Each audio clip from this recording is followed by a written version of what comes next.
Latino, what is it about you, brother,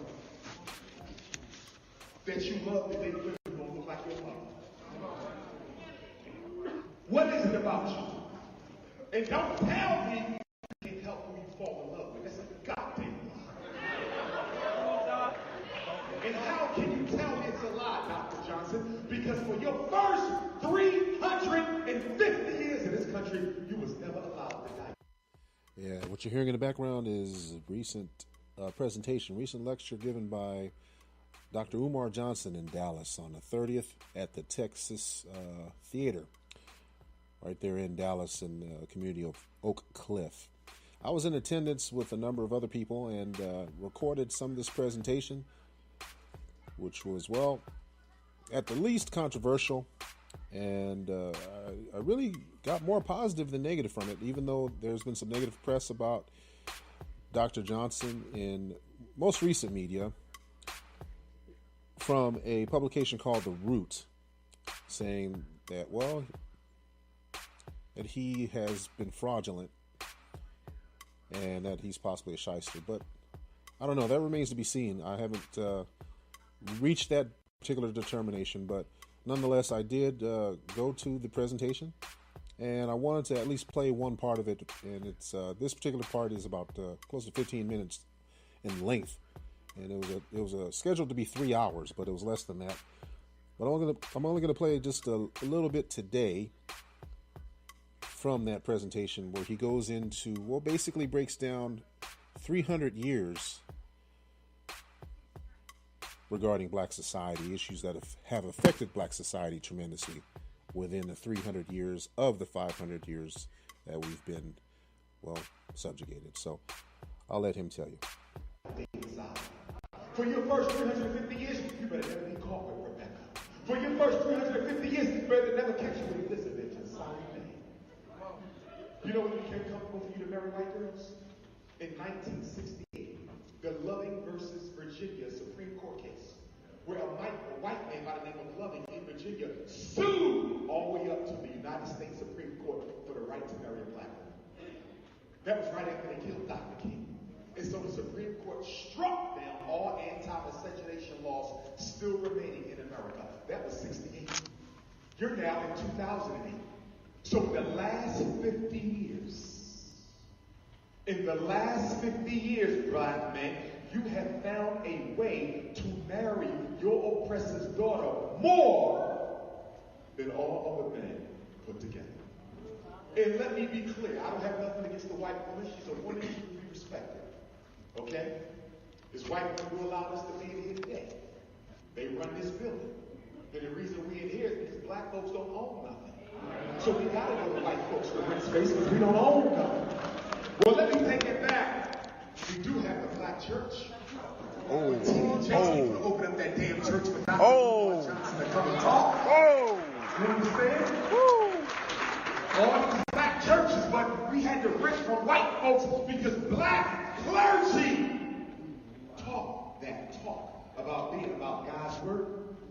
But they're totally comfortable with you doing it. I ain't got a problem with the black church. I'm a descendant of black preachers. That's where I get my oratory from. I love the black church. I know what it did for us once upon a time. Once upon a time, the black church was about agitation. And today, the black church is about accommodation. That's right. Ever since George W. Bush started paying black preachers to stay out of politics, in the year 2000 with the Faith-Based Initiative, FBI. Let me ask you a question, Texas. When's the last time you seen a black church at the forefront of the mass incarceration struggle? When's the last time you seen a black church at the forefront of the miseducation of our children's struggle? When's the last time you seen a black church at the forefront of the police genocide struggle? When's the last time you seen a black church at the forefront of the unemployment? By the way, I failed to introduce myself. I'm the Congenivist here on Spreaker today. The Congenivist Social Chronicles, and I'm your host Bobby Sage here today, just to talk with you about issues that I feel are imperative, that are worth discussion. and worth discussing that are going on with Black society.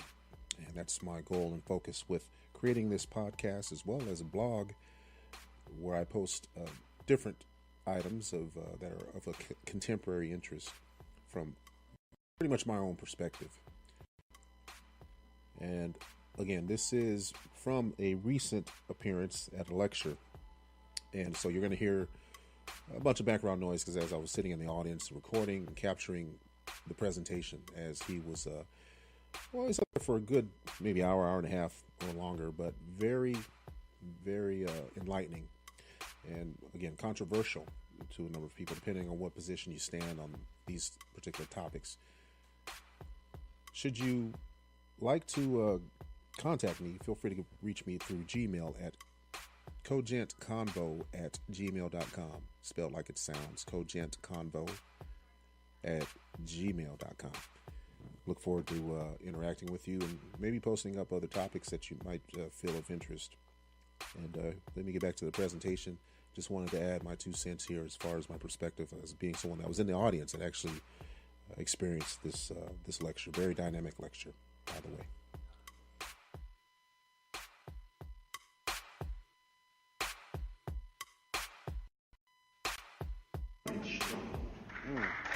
Where has the black church been in these 50 years since the FBI heard Dr. King?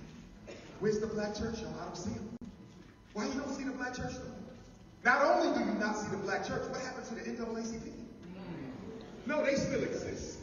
You have a chapter in Allison, a chapter in Arlington, you have a chapter in Austin, you have a couple chapters of the NAACP in Houston, they're down in San Antonio. Yes, they are, but where are they so you can find them? What happened to the Urban League? What happened to Al Sharpton's Black Action Network? Have you noticed ever since Barack Obama was elected, all of the black organizations faded to black? And do you know why? They were financed to stay out of your struggle. And see, your problem, you still don't understand something. You know there's a saying, they say the revolution will not be televised. Well, I got another saying. The revolution will not be financed by your oppressor. And the problem with every group I just named, they're all financed by white institutions. The NAACP financed by white folks. Yep. The Urban League financed by white folks. Al Sharpton's National Action Network financed by white folks. The Congressional Black Caucus financed by white folks. And I love the black fraternities and sororities. A Phi A and Kappa Alpha Psi and Omega Psi Phi and Phi Beta Sigma and the AKAs and the SG Rose and the Zetas, and Lord knows I love a damn Delta. Good God Almighty. Okay? But let us be real. The black fraternities, just like the Urban League, just like the NAACP, just like the Congressional Black Caucus, just like the National Action Network, the black fraternities and sororities are also colorblind. The reason we can't get anything out of our black organizations because they can't see color. Have you noticed the Jewish Anti-Defamation League can see color all day long? Have you noticed the white organizations can see color? The Chinese organizations can see color? We're the only people in America who can't see color. And you wonder why you're losing. Because everyone in America is here to do what? Build a cultural power base. The Chinese ain't in America to integrate with you. The Arabs aren't in America to integrate with you. The Anglo-Saxons ain't here to share power with blacks. They want it for themselves. Everybody wants control. You just want participation. That's right. And you raise your children to only want participation. And this is why nobody understands the American Negro, because you suffered more than all other groups, and yet still you haven't come to the conclusion that putting yourself first is in your best interest. That's right. And then the black church comes along and they spiritualize its oppression.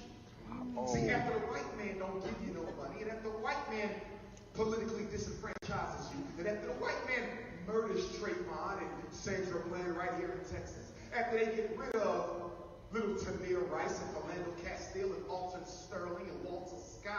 Freddie Gray, after they do all that, you go to church ready to organize. And then the pastor say, time out, son. It's not about fighting. We got to understand God is in control. So we're not going to go and protest the police. We're not going to protest police brutality. We're not going to build our own black schools. We're just going to pray for the Lord to do it. See, one of the reasons you can't get nowhere is because the European Jew says, what can we invest in? And the Anglo-Saxon says, what can we own? And the Chinese man says, what can we take over? And the black man of America says, what can we pray to ask God to do for us? What is the difference between you and everybody else? You have an external locus of control. You need something outside of you to come and save you. Nobody else has an external locus of control. They have an internal locus. They say, I can do it myself. But the black man and woman conditioned by 400 years of forced servitude, you believe that somebody has to do it for you. And that's why you finish last. So let's get back to these centuries now. 1619 to 1719, trauma, shock. We tried to make sense of this. Century number one. Century number two, 1719 to 1819. What did we spend our time doing, our second century here in this country? Fighting for our humanity. Listen, Dallas.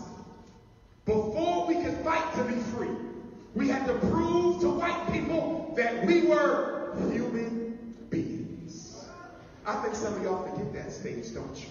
This is why you equate the black struggle with the gay struggle. This is why you equate the black struggle with the feminist struggle. This is why you equate the black struggle with the poor white struggle. This is why you equate the black struggle with the immigrant struggle, because you forget something. Homosexuals were never told that they were not people. Immigrants were never denied their humanity. European Jews, even of an Adolf Hitler, were never stripped of their personhood. You are the only people in world history,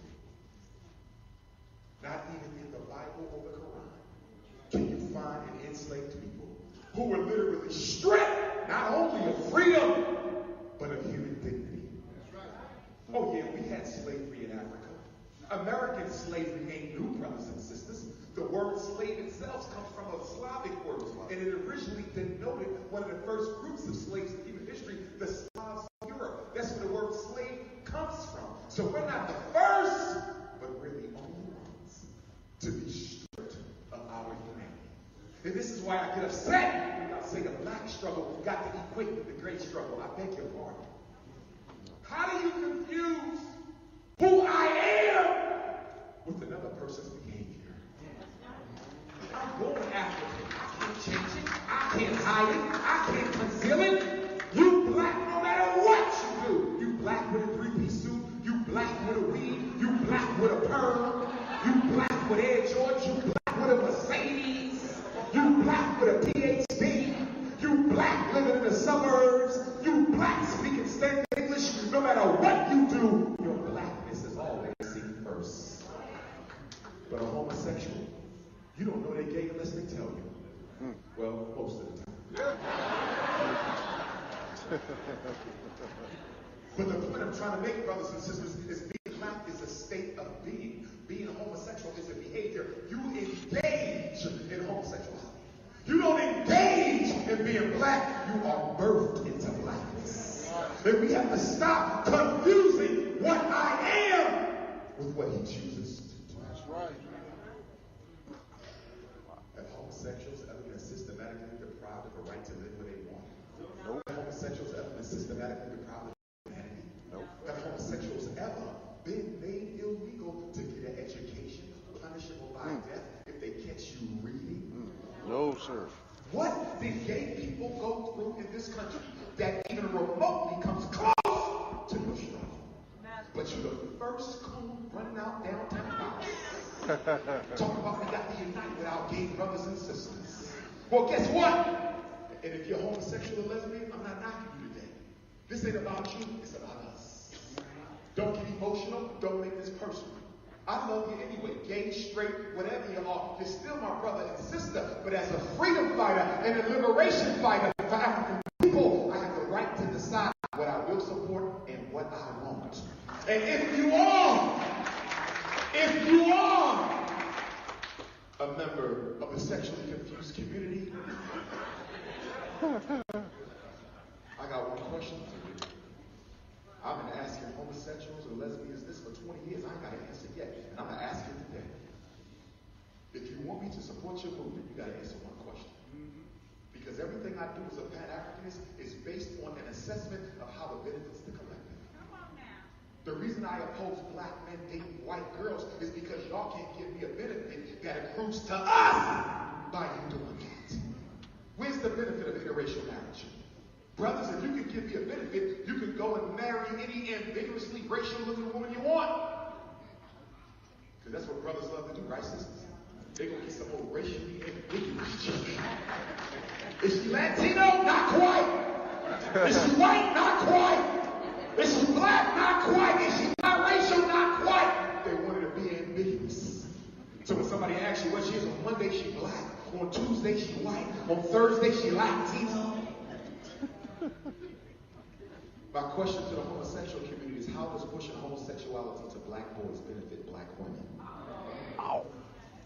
I ask the question again. This ain't hate. This is about nation building. And black women, I want to hold some of y'all to task. And the reason I want to hold some of our black women to task is because a lot of you run around talking about how there's no good black men in Texas. But you've got 25 homosexual friends. How can a black woman tell me, Dr. Umar, it's hard out here for a sister who wants to get married and settle down? Where the men at? And you got 25 homosexual friends. That's like me telling you, don't give your child Ritalin, don't give them Adderall, don't give them Concerta, don't give them Medicaid, but yet I'm married to a woman who sells the pharmaceuticals. Are y'all understanding? So a black woman, don't ever tell me you got a problem with there not being enough straight black men when you got 25 gay ones hanging off your shoulder. That's right. When the last time you told Half Peaches that he should be somebody's husband? That's right. Let's keep it real. Black women, you got to make up your mind where you stand on the gay question. Because you want to be for homosexuality, but you want to be for straight black men with black women. You can't toe the line. You on this side or that side. And that's what's wrong with black America. Most of you ain't got no convictions. Wow. Once upon a time, we were the people of convictions. We would die before we sacrifice our integrity. Look at us now. You can pay any of us to do anything. All right, so there you have it. The first part of the presentation of Dr. Umar Johnson on 30th, December 30th. That was a good way for me to end the year and start a new one, to actually be invigorated. I felt empowered after that, Granted, he did touch on some very, very key points, and they were controversial. And again, I don't subscribe to the notion that he's a fraud. It seems to me he's speaking reasonably, he's articulating certain points that are logical. So it subscribes to my worldview in terms of our position as people in this country. And I think it's worthy of a listen to and understand what's going on around us. All right, so that's just going to be part of the first of about, I think maybe 3 or 4. I might have recorded 3 other segments, but I'm not going to go into them today because I believe a couple of the recordings were rather lengthy, somewhere in excess of about a half hour. But that's the start. That was like the beginning after, I think it was after the auditorium had opened up and everyone was seated, and took some time for him to get settled in. And once he appeared on stage, he went right into it, right into the lecture. The other segments I want to touch on have to do with the chronological history over a 300-year span, broken down in 100-year blocks, to stress and specify what the accomplishments were versus where we are today, with not much in the way of group accomplishment anyway, in a collective sense. So that's going to be it for right now. I just want to get things started and post this content up initially here on the Cogentivist Chronicles, and I'm your host, Bobby Sage. See you next time.